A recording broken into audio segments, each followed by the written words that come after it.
처음부터 좀 의도적으로 접근을 했다, 이제 이런 주장을 이제 하는 것이죠. 그러니까 두 번째 만남 이후에 이 A 씨라는 사람이 김은국 씨의 초상화를 선물을 했다는 거예요. 네.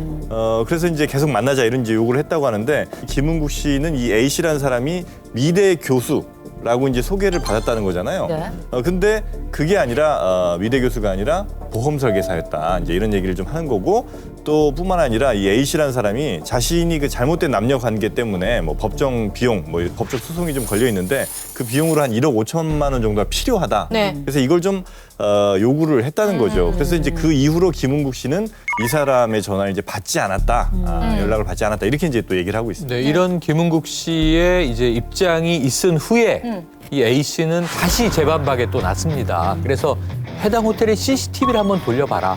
분명히 김은국 씨가 자기를 잡아 끌고 들어가는 장면이 찍혀 있을 것이다. 이런 얘기를 했어요. 그리고 본인은 미대 교수라고 얘기한 바가 없다.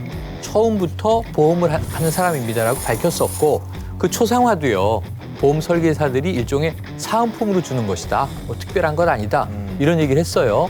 자, 1억 5천을 요구했다. 김은국 씨의 주장에 대해서.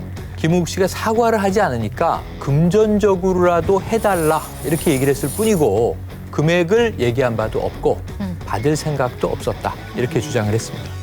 자, 그런데 A 씨가 이제 두 번째 성폭행이 있었다고 주장을 한 날 현장에 있었다는 진짜 목격자가 나타났죠. 네, 공연 기획자 서모 씨입니다. 이제 이분이 새로운 사실을 공개했는데 김은국 씨는 당일날 가수 이자연 씨 공연 게스트로 참석을 했대요.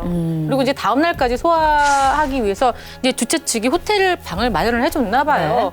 그런데 이제 A 씨가 갑자기 호텔로 찾아온 거죠. 근데 이제 서 씨 같은 경우에는 이 젊은 여성이 새벽 2시가 넘은 시각에 왜 호텔로 왔을까 굉장히 의아한 생각이 들었대요. 네. 어쨌거나 서 씨가 A 씨를 호텔 로비에서 방으로 직접 안내를 했다고 합니다. 그러니까 A 씨는 김은국 씨가 자신을 억지로 강제로 방에 넣었다고 하지만 그건 사실이 아니다라고 밝혔고요.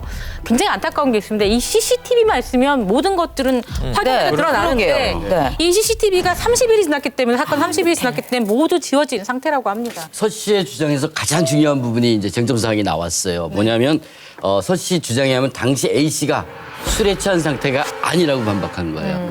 A 씨의 주장과 완전히 이제 뒤바뀌는데 네. 그 증거로서 김은국 씨는 이미 서 씨가 오기 전에 술에 만취해 있는 상태였고 더 이상 술을 마시지 않았다 그래요. 예. 이 증거물로 그 당시 룸서비스 영수증을 확인해 보면 알 수 있다라는 거고요. 그러니까 서 씨는 술에 취해서 정신을 잃은 후에 성폭행을 당했다는 A 씨의 주장은 거짓말이다라고 이야기하는 것입니다. 재미에 감동을 더하다. TV조선